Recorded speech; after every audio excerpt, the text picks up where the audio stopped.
Bonjour, bonjour à tous. Bonjour Sacha Houlier d'être avec nous aujourd'hui, député de la Vienne bien sûr, Renaissance, président de la commission des lois à l'Assemblée. Merci de nous accorder un peu de temps alors que vous avez encore un agenda assez chargé, je crois, avec l'examen du projet de loi d'orientation et de programmation de la justice notamment qui est en cours de débat dans l'hémicycle. On en parlera évidemment tout à l'heure. Quelques mots avant de céder la parole à Chantal Didier pour évoquer l'actualité de ces derniers jours. Pour vous rappeler que notre rencontre est retransmise sur le portail vidéo internet de l'Assemblée et qu'un live tweet est assuré par nos amis Stanislas Noyer et Nicolas Prissette. Toi, Chantal. Oui, bonjour, Monsieur le Président. Bon, évidemment, on avait l'actualité, ce sont les émeutes. Et les premières réactions du Président de la République, il a d'abord dit qu'il fallait prendre le temps d'analyser les choses, etc. Hier, devant les maires, il parle d'urgence, un texte pour faciliter la reconstruction en urgence. Qu'en est-il? Il faut prendre le temps, il faut aller vite, ou bien c'est juste les pierres, aller vite pour les pierres et prendre le temps pour le reste? Enfin, qu'est-ce que vous en pensez? Bien, bonjour à toutes et tous. D'abord, je ne vais pas doucher vos espoirs dès la première question, mais je ne sais rien sur la question de la loi que le président a annoncée, étant précisé que rien ne figure d'abord à l'agenda de la session extraordinaire et que par ailleurs, rien n'a été, à ma connaissance, déposé auprès du Conseil d'État pour une analyse pour cette loi de reconstruction. En revanche, ce que je sais, c'est qu'on peut dire que dans une situation qui était quand même très compliquée, qui était une situation qui était redoutée, on peut le dire, d'une question d'émeute urbaine, le bilan de l'urgence est plutôt bon, puisque 45 000 forces de sécurité civile déployées dans le pays pour assurer une opération de maintien de l'ordre public, j'allais dire maintien de la paix, mais on n'en était pas très très loin non plus, il faut dire les choses telles qu'elles sont, eh bien, à ce stade, puisqu'il y a des enquêtes en cours sans qu'il y ait de drames supplémentaires à déplorer, on verra ce qu'il en est sur certaines affaires, c'est quand même assez remarquable. Ce qui est remarquable aussi, c'est la mobilisation de tous les services. J'ai parlé de la police et de la gendarmerie, je pourrais parler de la justice. On n'a pas vu souvent une mobilisation telle de magistrats, une circulaire du garde des Sceaux qui soit aussi vite et aussi bien appliquée pour ce qu'il s'agisse des réquisitions qui sont prises par les procureurs, des peines qui sont appliquées de façon intransigeante par les magistrats, de la question de la mobilisation des outils juridiques qui sont à notre disposition, confère l'article 227-17 du code pénal concernant l'autorité parentale, voire encore de la question des réseaux sociaux, et je sais que ça fait débat, on en parlera certainement. Donc ça, c'était l'urgence. L'urgence a été traitée. Après, il n'est pas question pour nous, et je pense qu'il faut être très clair, de partir dans tous les sens et de faire n'importe quoi. Pas question parce que d'abord, on a quand même plusieurs réponses qui sont des réponses durables. Politique de la ville, tout le monde nous rabat les oreilles du plan Borloo. Combien de milliards? Le dernier conseil interministériel de la ville, donc il y a des lustres, 2021, 3,3 milliards d'euros. Donc, et puis par ailleurs, si on dit qu'il y a près de... Alors je sais plus, j'ai plus les chiffres exacts en tête, certains ont fait état, je crois ce matin, de 1000 bâtiments qui ont été brûlés dans les quartiers populaires, c'est précisément parce que ces bâtiments y figuraient. On avait des mairies annexes, on avait des bibliothèques, on avait des écoles, on avait des maisons France Service, on a des centres des impôts, on a des... Enfin bref, tous ces équipements, ils y sont présents et je ne suis pas sûr que ce soit en termes de mobilier urbain qu'on puisse véritablement venir nous chercher. Ensuite, il y avait des questions d'investissement pour les cités éducatives, donc cette nouveauté qui avait permis de faire se rencontrer tout le monde, des investissements qui avaient eu lieu aussi pour les cités de la jeunesse, avec un gros travail sur l'emploi des jeunes dans les quartiers populaires. Et là encore, le plan Borloo, nous n'avons pas à rougir parce que, de mon point de vue, nous avons fait mieux. Restent d'autres questions qui sont en suspens. Une question sur les discriminations pour lesquelles Marc Ferracci vient de déposer une proposition de loi que je soutiens sur les discriminations et sur la façon dont on peut avoir une politique plus systématique de testing. Et puis, un sujet qui est latent, mais enfin, pour le coup, il ne faudrait pas enterrer les choses, le Beauvau de la sécurité. Le Beauvau de la sécurité, je rappelle que c'est une audition du ministre devant la commission des lois après l'affaire Zecler en 2020. Les 7 péchés capitaux de la police établis en décembre 2020 avec les moyens, l'encadrement, la formation, la relation avec les citoyens, la relation avec la justice, le sort des inspections et la vidéo. Tous ces sujets ont été traités un par un. Par contre, évidemment, quand on forme les policiers 12 mois et non plus 8 mois, quand on décide d'avoir plus d'encadrants, on ne change pas les choses en claquant des doigts dans les quartiers populaires. Donc on y est, et y compris même la commission des lois y prend toute sa part, puisque l'inspection de la police nationale et l'inspection de la gendarmerie nationale seront pour la première fois auditionnés la semaine prochaine, mercredi prochain, après que pour la toute première fois, on ait eu une visite de cette inspection générale. C'était ma visite du 23 mai à l'inspection générale de la police. Première question tout de suite d'Annabelle. Bonjour. Je reviens sur la première phrase que vous avez prononcée en début d'entretien. Je ne sais rien sur la question de la loi de reconstruction. Comment est-ce que vous avez appris que cette loi allait être déposée, en tout cas l'annonce du président? Et est-ce que vous trouvez finalement efficace de ne rien savoir? Comment est-ce qu'on fait pour l'étudier le plus rapidement possible? Et est-ce que vous allez parvenir à faire une place dans le calendrier d'ici le 21 juillet? Bon, d'abord, je l'ai appris par vous, c'est-à-dire par l'alerte que le Parisien a publiée. Ensuite, moi, je me préoccupe rarement de ce que propose le gouvernement. Vous verrez dans le calendrier de la commission des lois qu'on a pu examiner que, certes, on a eu des textes qui étaient importants. On peut parler de la LOPMI, on peut parler de la loi de programmation de la ministère de la Justice, on peut parler du texte sur les Jeux Olympiques, mais tout ça ne nous a pas empêché d'établir notre propre calendrier de la commission des lois. Regardez les missions d'information qui ont toutes été conduites, soit pour anticiper les textes, la mission d'information sur la réforme de la police, la mission d'information sur la vidéoprotection dans l'espace public, la mission d'information sur la zone d'attente de Gien lorsqu'on a eu l'accueil de la Sun Viking. À chaque fois, la commission des lois a créé son propre agenda pour pouvoir être prête en toutes circonstances à l'adoption de textes, y compris même lorsqu'il n'y avait pas de texte. Je rappelle que le cycle que l'on vit, d'ailleurs c'est la police et sur lequel je terminais mon entretien, enfin mon introduction préalable, on avait quand même une audition du ministre de l'Intérieur qui a été programmée au tout début du mois d'avril, qui a lancé le cycle sur la question du maintien de l'ordre avec la visite de l'inspection générale qui débouchera le 12 juillet sur son audition. Donc je ne me soucie pas vraiment de ce que sera le calendrier du gouvernement. Je considère qu'aujourd'hui, on n'a pas ce texte à l'ordre du jour de la session extraordinaire. Compte tenu de la vacance sénatoriale pour cause d'élection le 14 juillet, je vois difficilement comment on pourrait le faire d'ici là. Et par ailleurs, je ne sais pas quelles mesures d'urbanisme il serait nécessaire d'accélérer pour y parvenir. En revanche, ce que je sais, et ce que je partage avec le gouvernement, c'est l'idée de dire qu'il sera urgent de reconstruire tout ce qui a été cassé, c'est clair. Il sera beaucoup moins urgent et on sera beaucoup moins allant à investir de l'argent supplémentaire compte tenu de ce que je viens de vous dire. Vous évoquiez le travail de la commission des lois avant de passer la parole à Anita. Vous auditionnez la semaine prochaine, mais c'était déjà prévu avant les événements de ces derniers jours, l'IGPN et l'IGGN, mercredi prochain.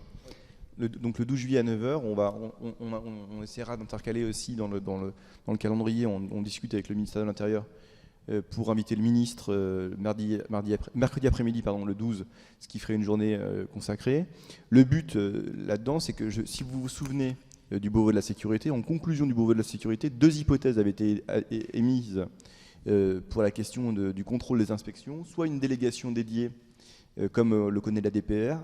J'ai étudié longtemps la question, et pour siéger à la DPR, à mon avis, ça ne se justifie pas. La question du maintien de l'ordre ne justifie pas une délégation parlementaire proprement dite. En revanche, je pense qu'une audition annuelle de l'IGPN et de l'IGGN répond entièrement à cette nécessité qui est celle du Parlement de contrôler l'administration, et c'est la raison pour laquelle on y a travaillé. Et on y a travaillé aussi, pas contre les inspections. Je pense qu'elles auront beaucoup de choses à dire pour justifier de leur rôle. Anita. J'ai 2 questions, Monsieur Houillet. La première, c'est concernant le terme ensauvagement. Quand le ministre de l'Intérieur avait employé ce terme, vous vous étiez élevé contre. Ma deuxième question concerne le schéma du maintien de l'ordre. Le nouveau schéma, qui avait été validé dans le cadre du Beauvau de la sécurité, est-ce qu'il est appliqué ? Alors, d'abord, moi, je ne renie rien. Je pense qu'on peut se payer de mots, on peut parler d'ensauvagement, on peut parler de décivilisation. Ça ne répond pas, finalement, à ce qu'est la situation. Il y a des situations dans lesquelles la violence est prégnante, la violence est omniprésente et la violence est mal contrôlée aujourd'hui dans notre pays parce que, quelque part, c'est difficile de répondre à un phénomène qui, aujourd'hui, est endémique. Voilà. Donc ça, c'est vrai. En revanche, je ne crois pas qu'on puisse qualifier nos concitoyens de sauvages ou ce genre de choses. Il y a des gens qui commettent des troubles graves à l'ordre public, c'est ce que j'avais dit à l'époque. Ce sont des prévenus quand ils sont déférés devant les tribunaux et qui sont condamnés, ça devient des coupables. Et je pense que j'ai rien enlevé à ce que j'avais dit à ce moment-là, au moment de l'été 2020, devant la commission des lois. Ce qui est sûr, c'est qu'on a un schéma de maintien de l'ordre qui s'applique tant bien que mal, qui produit des résultats. Il produit des résultats dans un contexte ultra violent, et précisément d'ailleurs, pour l'étudier, pour répondre à la question à laquelle je ne suis pas sûr de pouvoir répondre aujourd'hui, j'ai nommé une mission d'information qui est confiée à Éric Pouliat et à Jérémy Jordanov sur l'activisme violent. L'activisme violent, pourquoi ? Parce que ça fait suite d'abord aux événements de Sainte-Soline, ça fait suite aux dégradations qu'on a connues après le 16 mars dans le cadre des manifestations sur la réforme des retraites, et ça pourra très bien intégrer les émeutes urbaines qu'on a vues ces derniers jours, parce qu'on a un problème d'ultra-violence dans les mobilisations pour quelque cause que ce soit. Et vous voyez, je ne suis pas toujours d'accord avec certains politiques, mais quand j'ai entendu des dirigeants politiques de haut rang expliquer que certains justifient la violence parce que la cause le légitimerait, ils avaient pris cet exemple en disant « changer la cause ». Changer la cause. Et d'ailleurs, on a pu voir changer la cause, parce que c'était Édouard Philippe qui l'avait évoqué à l'époque de Sainte-Soline. Changer la cause, calquer cette violence sur des événements comme ceux de Saint-Brévin, c'est inacceptable pour le pays. Et donc la violence devrait être en tout cas, en toutes circonstances, inacceptable, et elle devrait à chaque fois être rejetée. Ce qui explique aussi notre extrême sévérité et notre condamnation totale de propos de certains de nos collègues qui aujourd'hui en ont fait un peu leur beurre. Vous avez évoqué tout à l'heure les sanctions, les peines qui ont déjà été prononcées par la justice. Est-ce qu'aujourd'hui le cadre juridique vous semble suffisant pour sanctionner ce qui doit l'être, ou est-ce qu'il faut légiférer sur le sujet ? Certains réclament, ici à l'Assemblée et par ailleurs au Sénat, notamment relance la question des allocations sociales aux familles. Voilà, genre de débat récurrent. Est-ce qu'il faut se réinterroger sur ces sujets-là, ou est-ce que c'est ni utile ni nécessaire, voire même contre-productif? Mais à chaque phénomène de société, on a droit à la même marmelade électorale de la part de ceux qui ont plein les tiroirs de leurs vieux projets, qui souvent ont été mis en œuvre et abrogés. Les allocations familiales pour absentéisme, c'était une loi Ciotti de 2010 qui a été abrogée. Mais pas par la même majorité. Pas par la même majorité, mais avec un bilan qui était assez maigre. D'ailleurs, qui justifie... Justement, c'était peut-être dissuasif. Non, avec un bilan assez maigre en termes de résultats. Et c'est précisément la raison pour laquelle ça a été abrogé. Donc, la question des peines planchées, dont on sait que ça ne marche pas. La question de la suppression des allocations familiales, dont on sait qu'à part paupériser un peu plus ceux qui sont visés, ça ne fonctionne pas davantage pour établir l'autorité parentale. Ça, pour le coup, ce sont des mesures qui sont très cosmétiques, qui sont bien opportunistes et qui devraient rester là où elles sont aujourd'hui, c'est-à-dire dans les tiroirs de leurs auteurs. En revanche, l'application des dispositions dont on dispose, encore une fois, l'article 227-17 du Code pénal pour les questions d'amende pour les parents qui se défaussent de leur autorité parentale, ça c'est quelque chose que l'on doit plus systématiquement mettre en œuvre. Ça existe, il n'y a même pas besoin de faire voter de texte. La question, par ailleurs, du pilotage des crédits de la politique de la ville, notamment pour la médiation parentale, parce qu'il y a plein d'endroits où en fait on a vu comment on a calmé les émeutes, on a fait descendre les parents dans la rue parce qu'on a expliqué aux parents que c'était à eux de tenir leurs enfants. À l'époque, dans les années 90, il y avait même des rappeurs qui ont fait un super titre sur ce sujet, Laisse pas traîner ton fils. Donc on a des solutions qui parfois coûtent pas cher, ni en papier pour le législateur, ni en crédit budgétaire pour l'exécutif, et qui a priori produisent des résultats tout à fait concrets. Sur la question des réseaux sociaux que vous évoquiez tout à l'heure, les propos d'Emmanuel Macron hier ont suscité beaucoup de réactions. Alors ça n'existait pas, par exemple, les réseaux sociaux au moment des émeutes de 2005. Voilà, le monde a changé. Est-ce qu'il faut se poser la question sur ce sujet-là, de pouvoir agir vite et fort en cas de besoin, et jusqu'où aller ? D'abord, on cherche un peu la martingale. Vous avez vu tout le quinquennat précédent, les différents textes qu'on a adoptés, dont certains ont été intégralement censurés par le Conseil constitutionnel. Je pense à la proposition de loi de ma collègue Avia. On a finalement trouvé quelques dispositions, notamment dans la loi séparatisme, que j'avais eu le plaisir de rapporter pour qu'il y ait des retraits des contenus haineux, avec des procédures qui soient dédiées.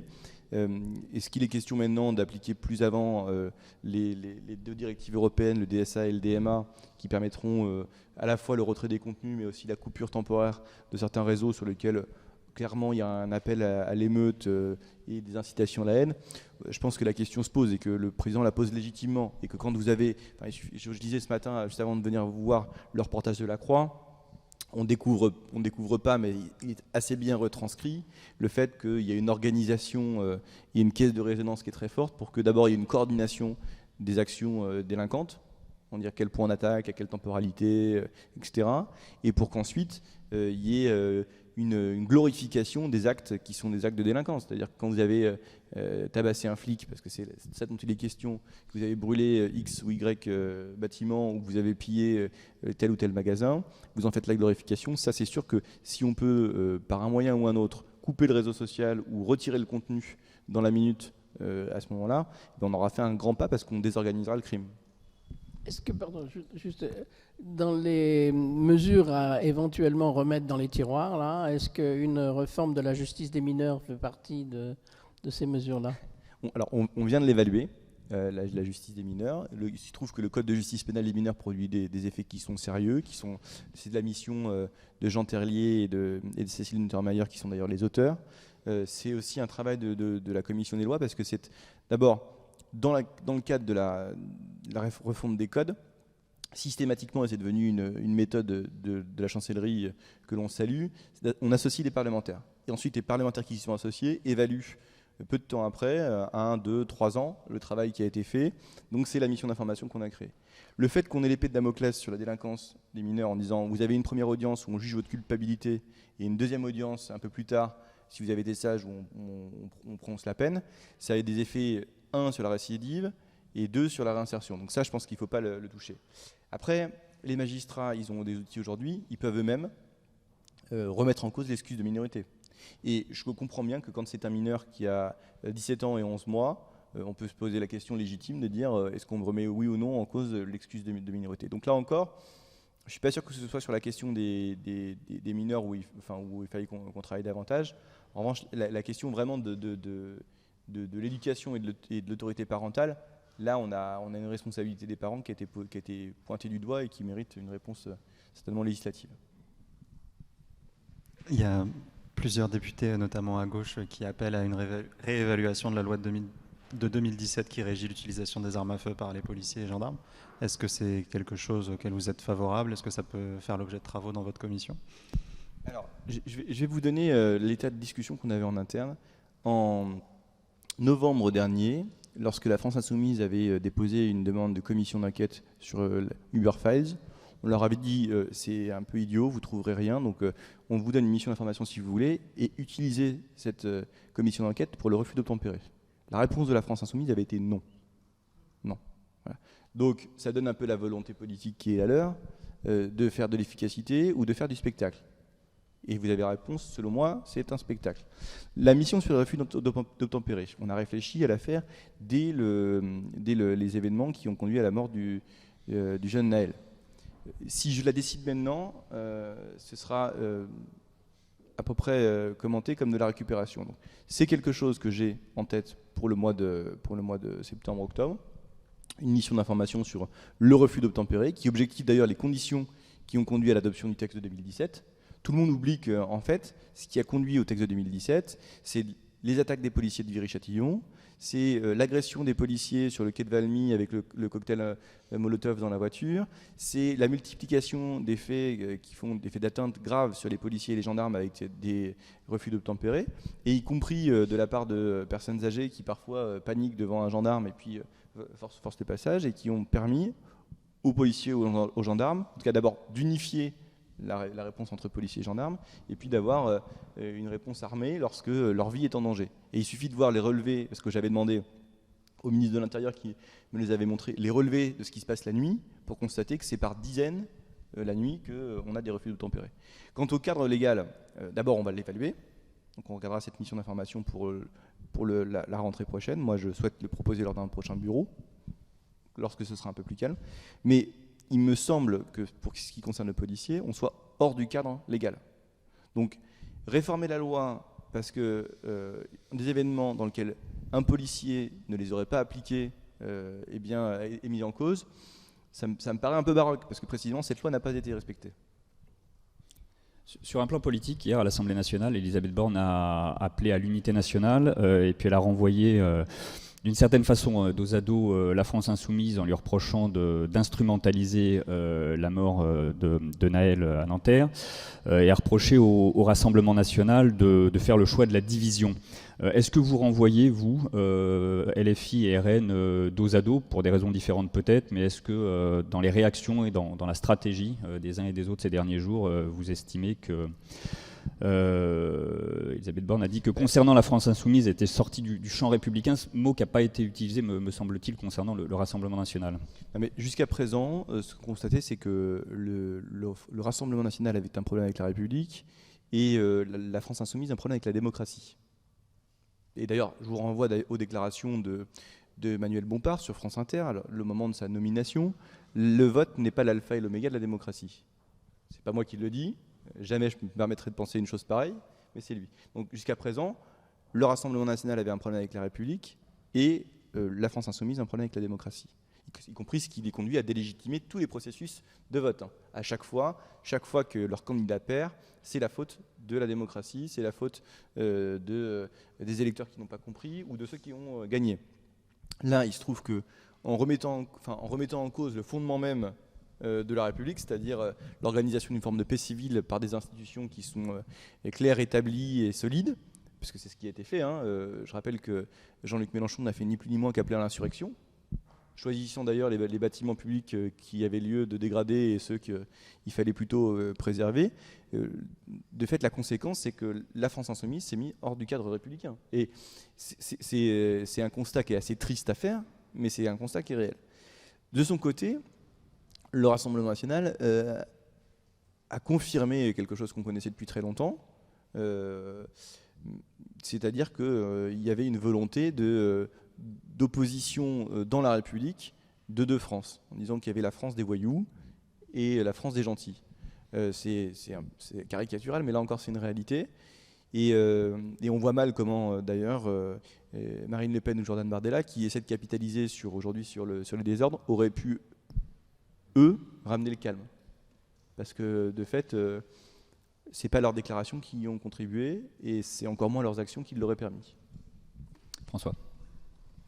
Pour ramener le calme dans les quartiers sensibles, plusieurs maires ont demandé au président de la République, et je fais allusion par exemple à Robinet à Reims, le fait de pouvoir renvoyer les familles qui sont délinquantes ou qui pourrissent la vie, selon leur expression, donc de redonner le pouvoir aux maires de pouvoir exclure ces familles des logements sociaux. Est-ce que ça vous paraît une possibilité ? Des discussions que j'avais avec le ministre de l'Intérieur lorsque je lui avais indiqué qu'on devait pas. D'abord, on avait eu cette discussion avec le ministre de l'Intérieur.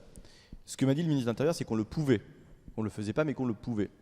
Là où on avait un désaccord avec le ministre de l'Intérieur sur cette question, c'est que le ministre de l'Intérieur voulait le faire pour les familles en cas d'action de leurs enfants, en tout cas ou de leurs enfants, y compris majeurs.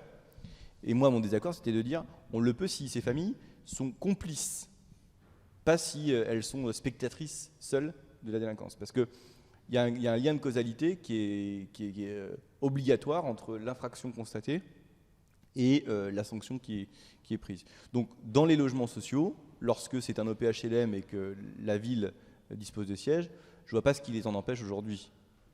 Je ne vois pas ce qui pose problème, à ma connaissance, dans le cadre légal qui existe. Mais vous voyez, souvent, en fait, c'est pour ça que ce qu'a dit le président était important. Il y a l'urgence, on rétablit le calme et on rétablit l'ordre. Il y a l'analyse, qu'est-ce qu'on peut faire ? Et souvent, dans une analyse qui est un peu trop rapide, on en vient à proposer plein de solutions dont on ignore ou dont on feint d'ignorer qu'elles existent déjà.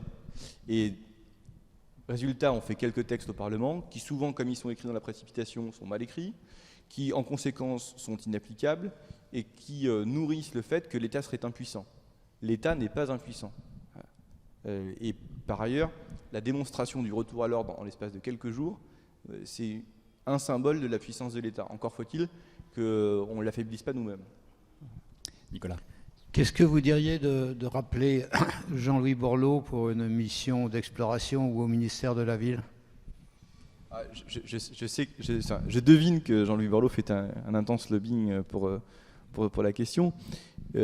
Encore une fois, moi, 3,3 milliards d'euros investis dans les quartiers populaires sur le dernier conseil interministériel de la ville, c'est pas une paille, c'est pas anecdotique. Et par ailleurs, là, on va avoir un chantier qui est assez colossal, qui est de reconstruire tout ce qui a été cassé. Voilà. Et je comprends aussi pour le pacte républicain que toute une partie des populations qui ne sont pas dans les quartiers populaires comprendraient mal qu'on surinvestisse à nouveau dans les quartiers populaires. Voilà. Y compris parce que d'abord l'effort en faveur des villes ou des communes rurales est assez important, et qu'il s'agirait de ne pas invisibiliser tout ce qui est fait sur cette question, y compris d'ailleurs en termes d'ordre public, confère le plan 200 brigades de gendarmerie qui est issu de la LOPMI. Donc, dépenser de l'argent pour dépenser de l'argent, ça je veux vous dire tout de suite, il en est hors de question.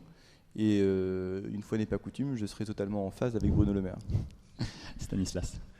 Où est-ce qu'on en est sur le projet de loi immigration? Est-ce que vous êtes partisan qu'on reste sur le texte du gouvernement? Je crois qu'il a été évoqué la question de savoir si on partait plutôt d'une PPL sénatoriale.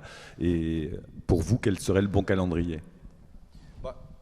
D'abord, est-ce que le texte du gouvernement est le bon? Moi, je suis tenté de vous dire oui, puisqu'on l'a coécrit avec le ministre. Je rappelle quand même que depuis que je suis venu vous voir il y a un an, j'avais rencontré à la mi-juillet le ministre de l'Intérieur pour lui dire que la LOPMI, dans son format initial, ne pouvait pas passer parce qu'il y avait trop de sujets, qu'on a découpé le texte, que la loi de programmation a été adoptée, que la loi sur la vidéo a été adoptée, et qu'il reste le morceau sur l'immigration, lequel a conséquemment été agrémenté parce qu'il y a eu tout le travail sur les métiers en tension, une proposition que j'ai faite au départ avec quelques-uns, et qui depuis est devenue non plus la proposition de Sacha Houlié, mais la position de toute la majorité présidentielle, de Horizon à Renaissance, des 250 députés qui aujourd'hui défendent à la fois l'expulsion des étrangers délinquants par la double peine, la régularisation des travailleurs sans papier avec les mesures qui sont aujourd'hui contestées par certains sénateurs, et par ailleurs la simplification administrative qui fait qu'aujourd'hui on n'en peut plus dans les préfectures de crouler sous les dossiers des étrangers parce que c'est vraiment trop important. Et d'ailleurs, cette position qui est celle de la majorité présidentielle, elle est même aujourd'hui celle des centristes au Sénat. Parce que j'ai cru comprendre qu'on avait sur cette question le soutien d'Hervé Marseille qui vient en renfort parce qu'il constate ce qu'on constate partout, c'est-à-dire que ce sont y compris les patrons, demander à Thierry Marx, demander à certaines fédérations de la FFB, demander à différentes antennes des CCI en local sur ce sujet. Donc on en est là. Est-ce qu'on a un accord avec les Républicains pour passer le texte? La réponse est non. Voilà. Est-ce qu'on est en bonne voie pour en obtenir un? La réponse est probablement pas. Donc qu'est-ce qu'il faut faire? Il y a 3 hypothèses selon moi. Hypothèse 1, on dépose le texte et on va au bout. Et on verra si le texte n'est pas adopté, la faute à qui?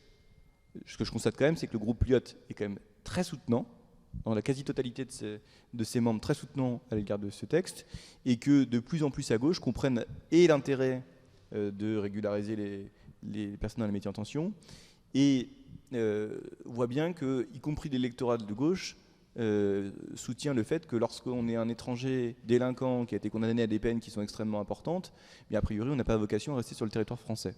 Donc on progresse.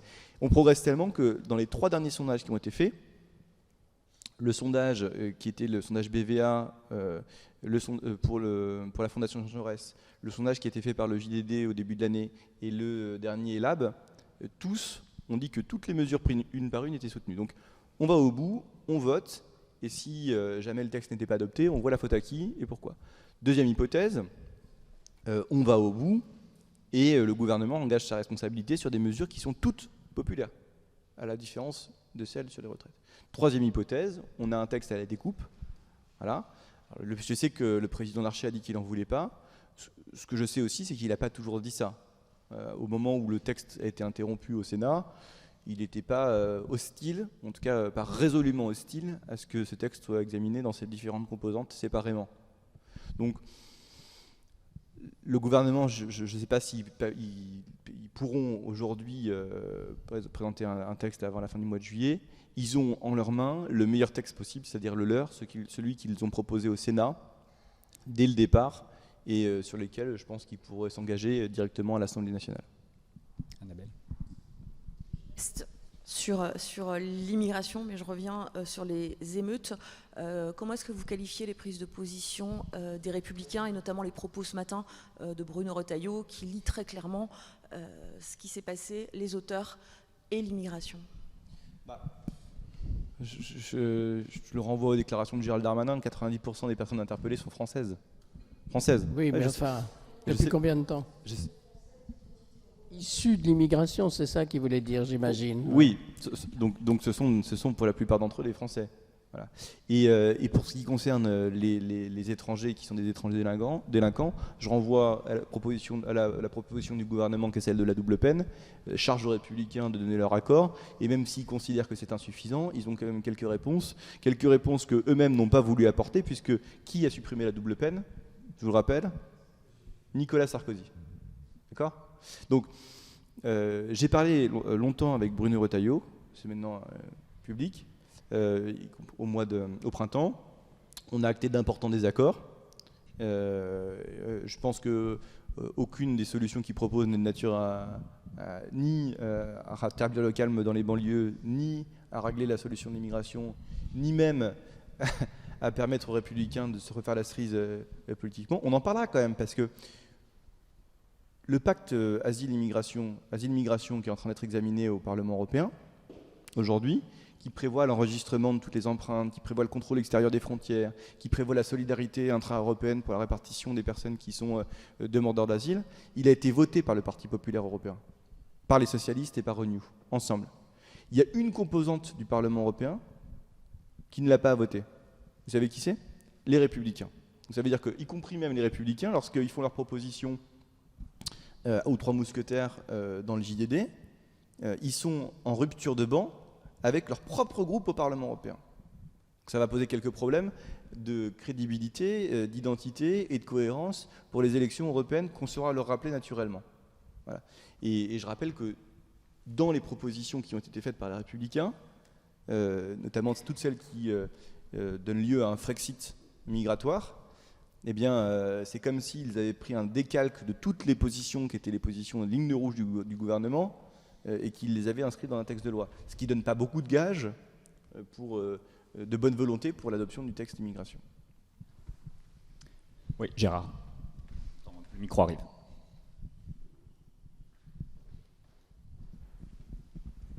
Oui, je reviens sur les propos de Bruno Retailleau.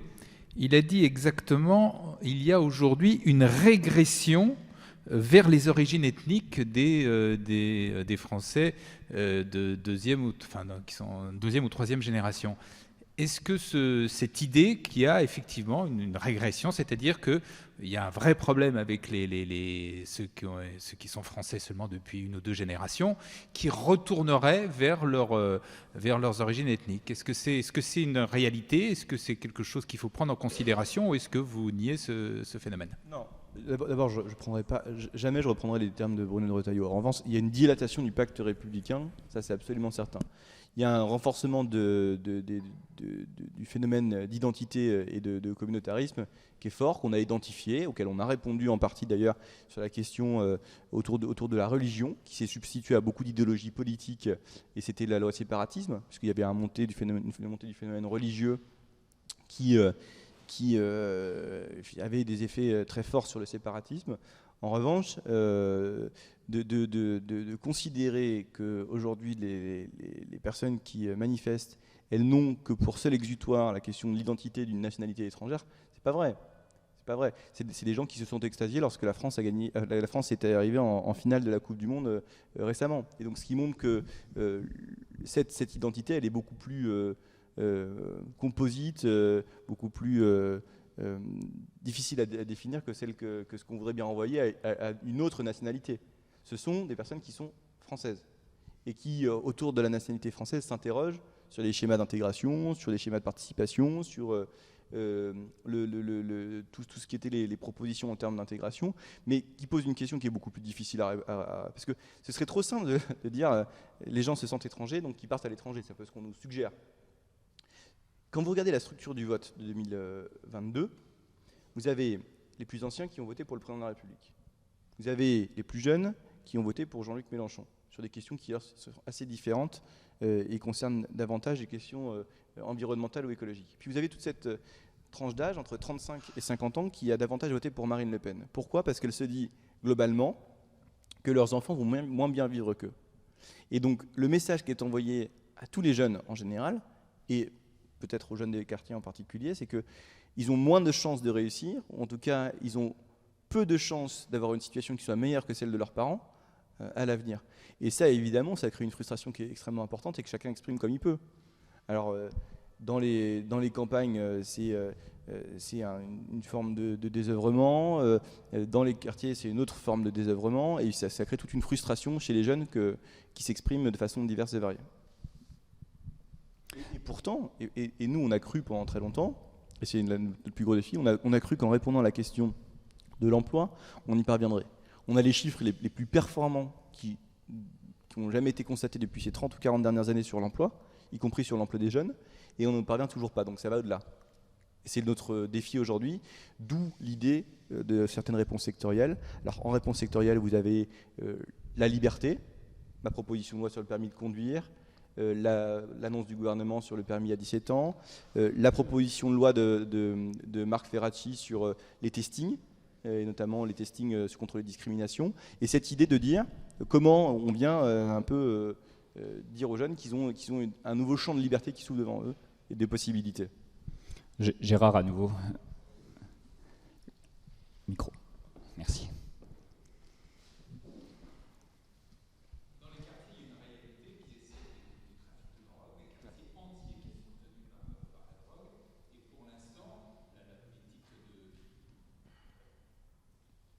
De fermeté du ministre de l'Intérieur, semble-t-il, n'a pas beaucoup de résultats. Alors qu'est-ce qu'il faut faire ? Est-ce qu'il faut aller encore plus loin dans les sanctions, ou est-ce qu'il est totalement inimaginable d'essayer de réfléchir, peut-être de changer complètement de politique et de voir ce qui s'est fait par exemple aussi bien aux Pays-Bas qu'au Portugal ou dans d'autres pays, c'est-à-dire aller vers une certaine dépénalisation, voire légalisation du cannabis, quitte à être plus dur avec les autres drogues. Alors, il faut faire attention parce que le Pays-Bas a été pointé du doigt comme un pays qui était très sujet au narcotrafic, y compris avec des menaces directes sur les politiques nationaux, sur la question du trafic de stupéfiants.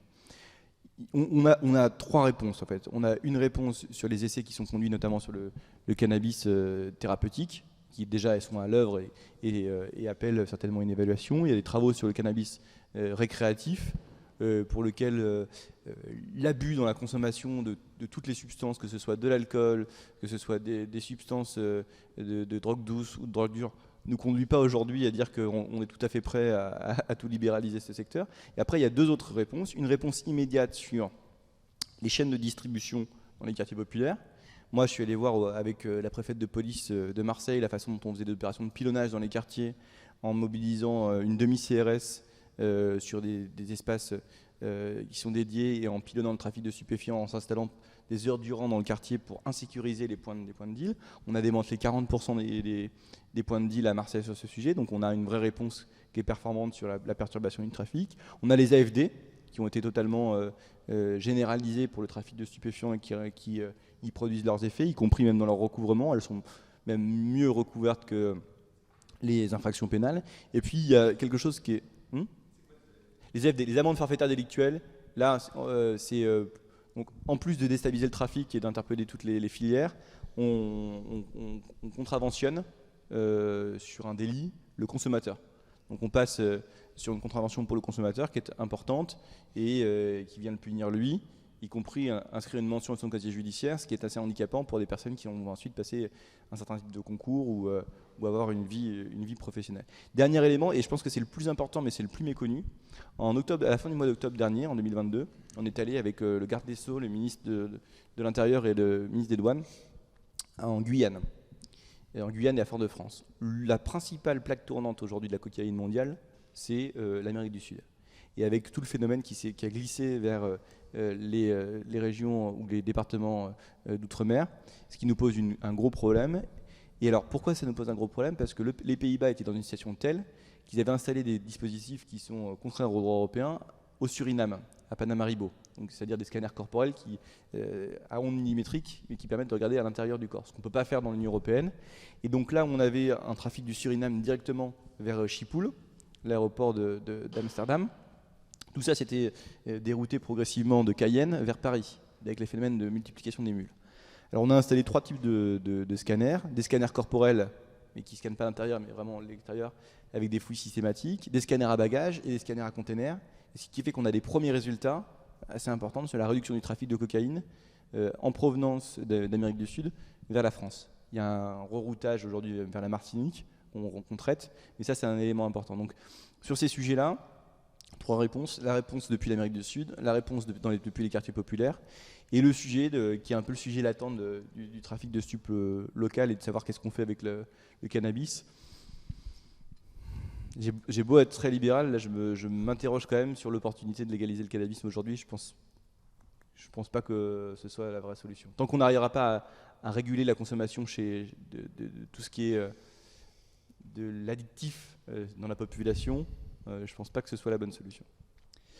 Il y a eu un mouvement de protestation des greffiers cette semaine. Le projet de loi, on le disait en introduction, d'orientation et de programmation du ministère de la Justice pour 2023-2027 est en cours d'examen dans l'hémicycle, avec notamment une augmentation de budget assez significative jusqu'à la fin du quinquennat, puisque le budget, si ma mémoire est bonne, passerait de 9,6 milliards pour 2023 à 10,8 en presque 11 en 2027. Il y a déjà eu une augmentation assez conséquente entre 2022 et 2023. Éric Dupond-Moretti a promis que ce projet de loi allait permettre d'arrêter le délabrement de la justice, allait permettre une justice plus efficace, plus rapide, avec notamment, grâce à ses moyens budgétaires, des embauches de magistrats, de greffiers, etc.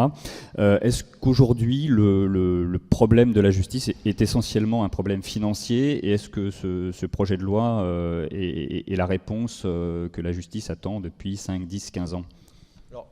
Pas que, mais je pense qu'un prédécesseur, Jean-Jacques Urvoas, qui avait parlé de clochardisation de la justice, là, pour le coup, je pense que ce terme est derrière nous. On peut même l'enterrer. Parce que quand Nicole Belloubet est devenue garde des Sceaux, le budget du ministère de la Justice était 6,9 milliards d'euros. On va être à presque 11 en 2027, ce qui vous montre un peu la pente. Et la pente est raide et plutôt dans le bon sens. Et de ce point de vue-là, 7 milliards et demi sur le quinquennat, c'est comme si on avait 6 budgets en 5 ans pour la justice. Voilà. Ça dit un peu de notre ambition. Alors après, on peut multiplier les chiffres, le nombre de greffiers, de magistrats supplémentaires. La réalité, c'est que tout le monde en a pour son argent. Vous avez une augmentation des magistrats judiciaires avec un alignement sur l'administratif qu'on n'avait pas constaté. Vous avez au 1er janvier 2024 l'augmentation par le passage des catégories C en catégorie B des agents de l'administration pénitentiaire. Et donc vous avez la revalorisation des greffiers qui pose question aujourd'hui parce qu'ils ont reçu de l'argent en plus sur un régime qui était indemnitaire, des primes. Et ils veulent la revalorisation du traitement indiciaire, ce qui est encore en cours. Et comme il y a des négociations qui sont conduites avec les syndicats et qui ne sont pas conclues puisqu'elles doivent se conclure en octobre, il y a un peu de rapport de force qui se noue pour qu'ils aient davantage, notamment sur les revalorisations dans la même grille indiciaire. Bon, c'est le jeu, moi je les ai reçus, on en a parlé. On verra quelle est la conclusion de ces opérations en octobre. Mais en tout cas, il y a de l'argent en plus, ça c'est certain. Il n'y a pas que de l'argent en plus, parce que le code de procédure pénale qui est, allez, si je suis vulgaire, imbitable, parce que c'est ça la vérité, il n'y a pas un professionnel du droit qui est capable de l'appliquer correctement. Les juridictions commerciales qui vont voir leurs procédures rénovées, y compris d'ailleurs qui vont accueillir de nouvelles professions. Mais quand un agriculteur va être à 2 doigts de mettre la clé sous la porte, il est préférable qu'il ait quelqu'un qui sache très bien manier la procédure collective pour essayer de le sauver, plutôt que de se noyer dans le tourment de la procédure judiciaire au tribunal judiciaire aujourd'hui. Ça, ce sera un élément déterminant. J'ai dit aussi au président de la conférence des présidents du tribunal de commerce que si on pouvait mettre de côté l'échevinage dont il ne voulait absolument pas, il faudrait quand même qu'il pose la question de la formation des magistrats pour les procédures en référé, parce que si on a un juge unique, on a une grande responsabilité du juge unique, et qu'il ne faut pas qu'en référé, on ait des décisions qui soient parfois un peu limites. Voilà, ça, on n'en a pas dans ce... Et puis après, il y a la question de la justice civile, où par de décret, normalement, on devrait gagner 2 fois plus de temps, la procédure de césure, la procédure amiable, et la procédure administrative, où ça a été souvent le grand oublié, et on a voulu envoyer quelques signes, à la fois en termes de mobilité professionnelle, l'auditorat des juges du fond, vers le Conseil d'État ou la Cour des comptes, la valorisation des expériences en Outre-mer, pour lequel le garde des Sceaux a promis un décret au banc en commission, et le serment, parce qu'on dit aux magistrats administratifs du fond que ce sont aussi des vrais magistrats comme les autres. Alors je vous demandais effectivement si c'était le projet de loi que la justice attendait, parce que par ailleurs on sait qu'il y a une question sur la relation entre les Français et la justice, avec certains désamours. La question des moyens va sans doute permettre à la justice de travailler plus vite, et on sait que le temps de la réponse de la justice est important. Il y a un débat récurrent aussi sur les peines prononcées, avec sur le plan politique comme du côté de la police, des questions parfois sur le laxisme réel ou supposé de la justice, sur l'exécution des peines, est-ce qu'au-delà des moyens financiers, vous considérez qu'un certain nombre d'autres aspects de ce projet de loi vont permettre de réconcilier un petit peu les Français et leur justice? C'est le moment où je vous envoie une grenade dégoupillée. Non, d'abord, il y a quand même pas mal de fantasmes, parce que sur la question des peines, on avait eu le débat assez fort au moment de la proposition du groupe Horizon sur les peines planchers. On a constaté que les peines qui étaient prononcées étaient bien plus importantes, qu'il s'agisse du délictuel ou du criminel, avec des mois supplémentaires, voire des années supplémentaires, 2 ans de plus quand même pour les peines criminelles, ce qui montre une forme de porosité du juge judiciaire à la société. La société demande beaucoup plus de fermeté, le juge applique plus de fermeté, et 95% des peines qui sont prononcées, qui sont appliquées pour celles qui sont prononcées. Ça fait encore 5% de peines appliquées, c'est trop, mais voilà, c'est un élément. En revanche, on a un débat assez récurrent, assez important, des questions autour de la question de l'application des circulaires. Les procureurs les appliquent, vous savez qu'il y a l'indépendance des magistrats. Moi, j'ai été, à la fois j'ai beaucoup de respect pour ceux qui font un travail difficile, on en a parlé avec l'USM la dernière fois qu'on s'est vu. Par contre, j'ai été extrêmement choqué, et je vous le dis, par le communiqué du syndicat de la magistrature sur les émeutes, parce que je ne comprends pas qu'on puisse s'exprimer ainsi, je ne comprends pas qu'on puisse faire autant de politique lorsqu'on est l'autorité judiciaire, et je trouve ça déplorable. Et je pense qu'effectivement, toutes les exigences qui étaient celles que les citoyens avaient envers la police et la gendarmerie se sont progressivement déportées vers la justice, et qu'il appartient au pouvoir judiciaire d'être à la hauteur de la confiance, de l'indépendance, et finalement de tout le pouvoir qui lui est conféré. Il y a un article qui fait particulièrement débat, qui est débattu d'ailleurs, qui a commencé à être débattu hier soir, et ça se poursuivra en fin de journée aujourd'hui, c'est l'article 3, qui prévoit notamment l'activation d'un certain nombre de dispositifs comme les téléphones à distance, alors soit à des fins de géolocalisation, soit à des fins d'écoute et de surveillance selon les affaires. Il y a un certain nombre de critiques qui sont formulées à ce sujet-là, venant notamment de la NUPES et de la France Insoumise. Est-ce que vous considérez que ces dispositions sont utiles et nécessaires, et prolongent en réalité des dispositifs qui existent déjà d'une certaine façon, hein, que ce soit sur la géolocalisation ou les écoutes, même si ce sont des méthodes différentes? Est-ce que vous comprenez que ça puisse inquiéter néanmoins en termes de liberté publique, de vie privée? Ouais. Alors, bon, d'abord, constatez qu'aujourd'hui, ça n'est plus critiqué que dans le milieu politique. Il y avait des craintes des avocats, il y avait des craintes des journalistes, il y avait toute une série de craintes qui ont été levées par les dispositions qu'on a inscrites.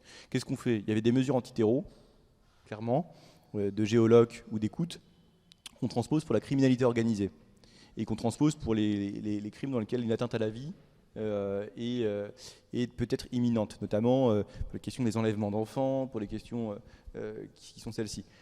On vient de parler de trafic de stupes et du trafic mondial, d'ailleurs, auquel on est confronté.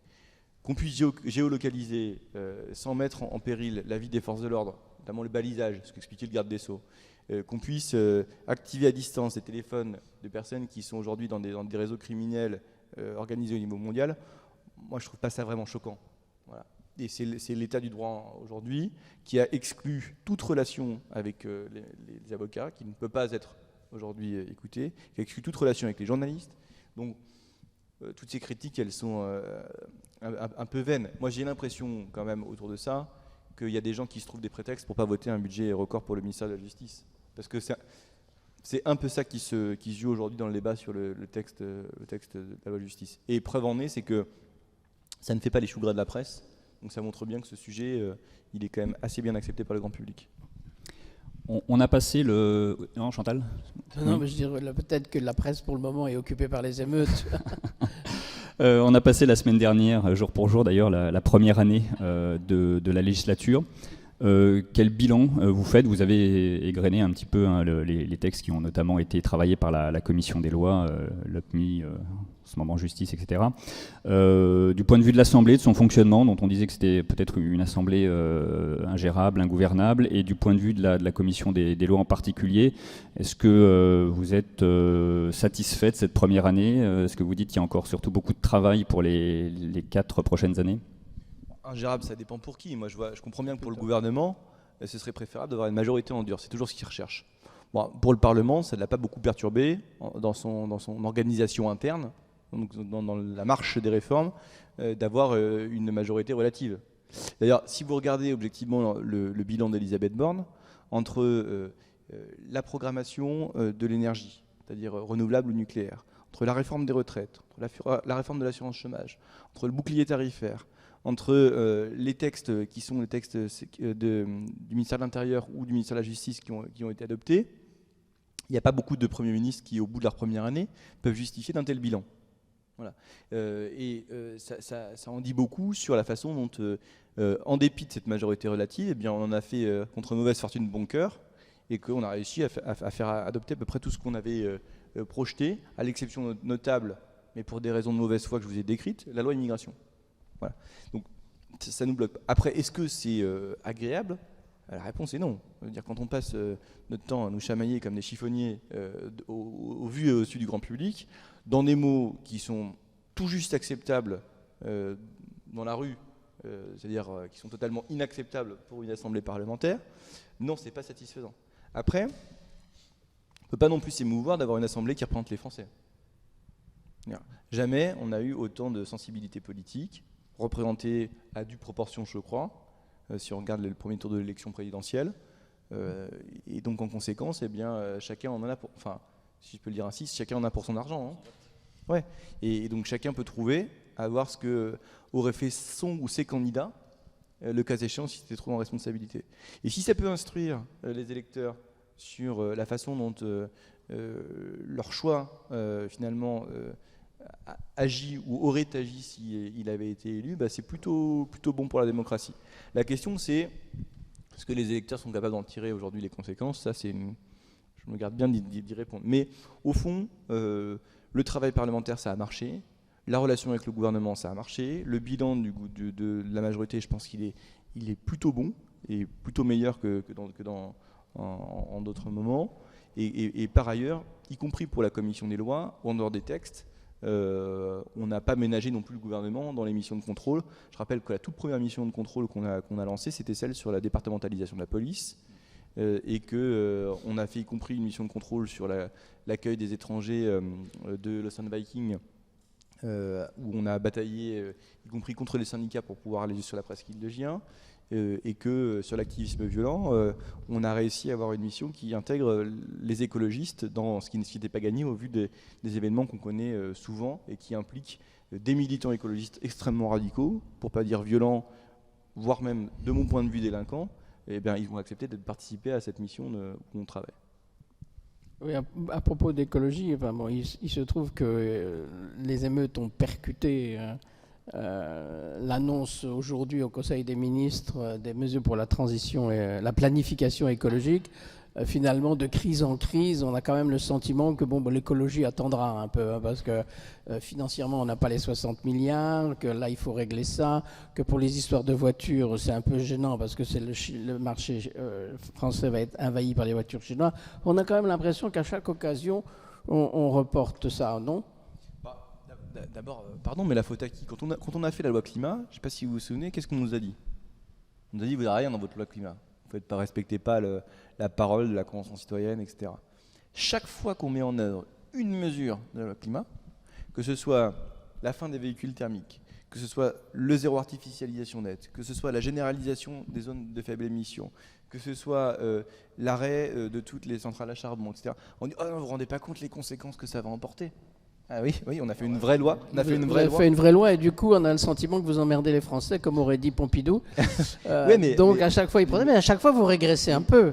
Non, parce que les zones de faible émission, elles voient le jour. Le ZAN, il est mis en œuvre modulo quelques aménagements. La fin des voitures thermiques, on y est. Le zéro carbone, avec le 100% électrique, 50% nucléaire, 50% renouvelable, on a fait passer les lois qui permettent de le déployer. On l'a pas encore. Hein. Non, mais les lois sont votées. Oui, les centrales nucléaires réouvrent les unes après les autres. Et l'accélération des renouvelables pour qu'on ait les parcs éoliens qu'il faut en mer ou terrestre, ça existe aussi. Et par ailleurs, pour ce qui concerne tout ce qui est la préservation de la biodiversité, c'est des débats qui sont toujours très très énergiques, mais à la fin on a les interdictions des différents produits phytosanitaires qui viennent et on est au rendez-vous. Alors après ça va jamais assez vite, hein. On est dans une course contre la montre. Mais là où vous avez raison sur une chose certaine, c'est qu'il n'y a pas beaucoup de gouvernements et de majorités qui ont eu autant de crises que nous en l'espace de 6 ans. Alors, est-ce qu'on en est les responsables ou est-ce qu'on en est les victimes? Je ne sais pas, mais moi je dirais plutôt qu'on est plutôt des pompiers que des pyromanes.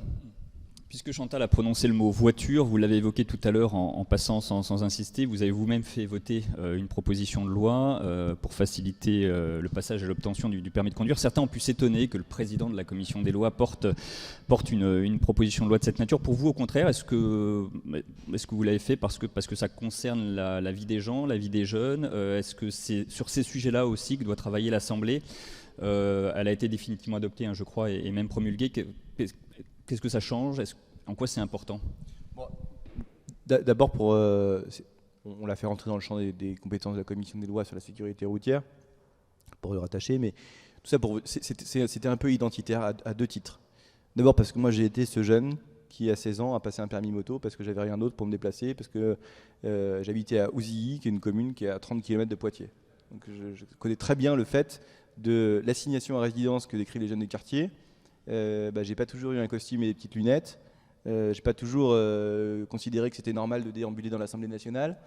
Pour moi, c'était plutôt normal d'aller rouler en vélo à la campagne parce que j'avais pas vraiment le choix de faire autre chose. Donc, cette proposition de loi pour sortir de chez soi et avoir accès à un permis, c'est aussi du vécu perso. Et c'est quelque chose que j'avais écrit pour le président et pour le secrétaire général de l'Élysée au moment de la campagne présidentielle où, lors d'une foire, on était à une foire très très célèbre dans la Vienne, la foire des Héroles, avec une directrice d'auto-école, et on s'était dit, il faudrait faire un truc qui soit, comme on a fait sur un jeune une solution où on a réussi à mettre les jeunes au boulot, il faut faire un jeune un permis. Il faut dire qu'il faut leur donner accès aux aides, il faut permettre l'utilisation du CPF, il faut qu'il y ait plus d'inspecteurs.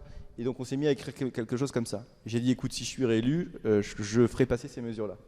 Et donc on a pris ces éléments au mot.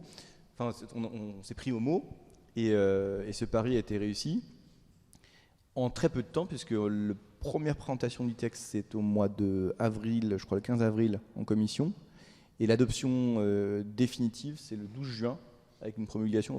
Donc moi je pense que c'est important parce que c'est un objet du quotidien qui a parlé à beaucoup de gens et qui pour le coup avec pas tant d'efforts que ça va apporter quand même beaucoup de solutions dans pas mal de villages. Dernière question peut-être de François. Oui, pendant les événements, on a relevé que ce sont environ des jeunes, 17 ans, très jeunes, qui sont intervenus. Est-ce que ça n'incite pas à renforcer le SNU, le service national universel, et à le rendre vraiment obligatoire pour tout le monde, Le problème actuel du SNU, c'est qu'il concerne d'abord les engagés. Vous regardez la cohorte des jeunes qui ont rejoint le SNU, c'est d'abord des jeunes qui sont très sensibles, très mobilisés, très connaisseurs de tout ce que sont les institutions sur cette question. Moi, j'avais fait une proposition sur le SNU qui était beaucoup plus coûteuse que ce qu'on a mis en place. C'était un SNU qui était évolutif, où on prenait les enfants, enfin en tout cas les jeunes, à 11 ans, à l'âge hypothétique d'entrer en 6e, et tous les étés, on leur fait imposer une semaine en pleine mixité, compris en prenant par exemple l'ordre alphabétique et non pas le regroupement géographique dans les départements, et qu'on les emmenait à l'âge hypothétique du bac où tous les ans on les réunissait une semaine, y compris pour qu'ils comparent leur parcours. Que le jeune qui s'appelle El Karkouri et qui est en centre d'apprentissage, il se rend compte qu'il y a le jeune de la Porte qui lui est en seconde générale au lycée à côté et qui s'interroge pourquoi pas moi, et inversement d'ailleurs. Voilà. Bon, oui pour généraliser le SNU, mais pas s'il doit être réalisé dans cette forme, parce qu'il y a plein de choses à corriger à la marge pour qu'on remplisse totalement l'objectif de mixité sociale et qu'on arrive finalement à ce que des jeunes qui sont différents se rencontrent. Parce que le vrai problème de ce qu'on rencontre aujourd'hui, sur les émeutes, sur ce qu'on se disait dans les propos du président du groupe LR au Sénat, c'est qu'aujourd'hui, les jeunes, ils se rencontrent moins encore que ceux qui étaient de ma génération. Et donc, a priori, ils ont moins de chances de se connaître et plus de chances de se taper dessus. Il est 13h. Merci à vous, Sacha Houlié, d'avoir accepté notre invitation. Tant qu'était imparti nous est écoulé. Pas de rencontre la semaine prochaine. En revanche, on se revoit, pour ceux qui le veulent, la semaine suivante, le 19, avec quelqu'un que vous connaissez un peu, puisqu'il s'agit d'Aurore Berger, pour finir la saison.